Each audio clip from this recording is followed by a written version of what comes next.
Hello everyone, so this is my heart message of the week coming to you from my car. I just got here super early to a meeting, so I thought I'd do a little video.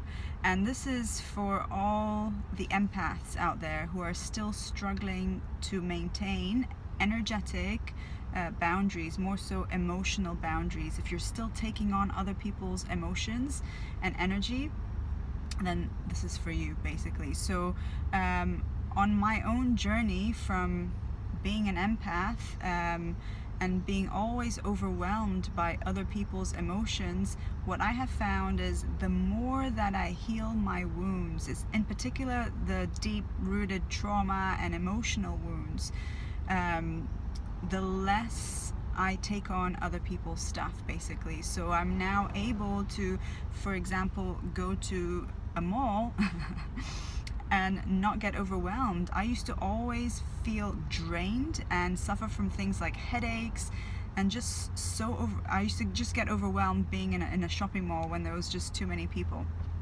And now I can actually go in and enjoy and go for a stroll and not get drained, and I actually leave feeling okay. I don't have, I don't get headaches or anything like that anymore.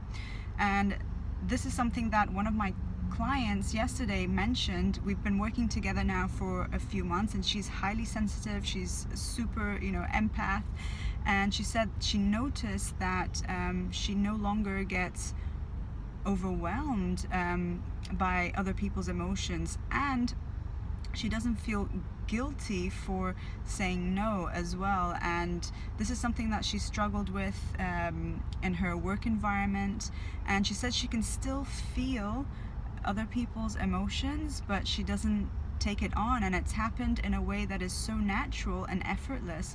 Like, she didn't realize what was happening, but it was something that she became aware of.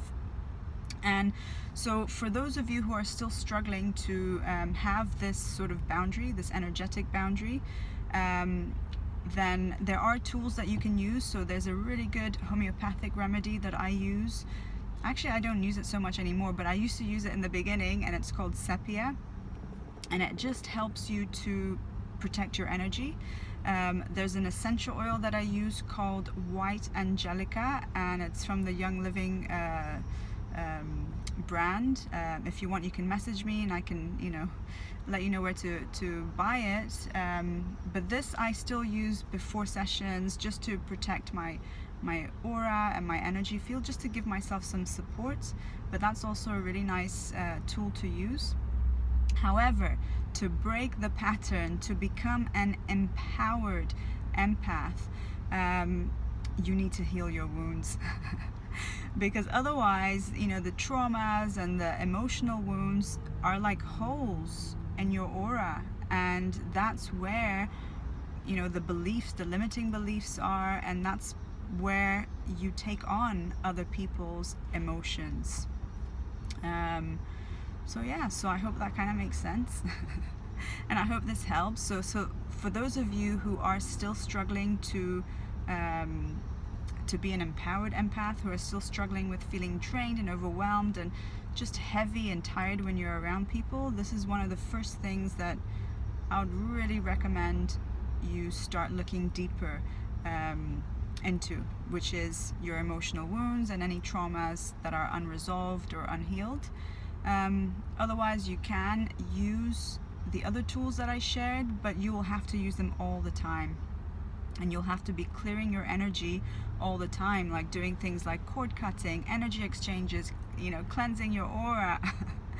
and that takes work, and so it's much nicer if you're able to just be your sensitive self and not have to take on other people's stuff. Just be you and enjoy being you. So yeah, so I hope that helps.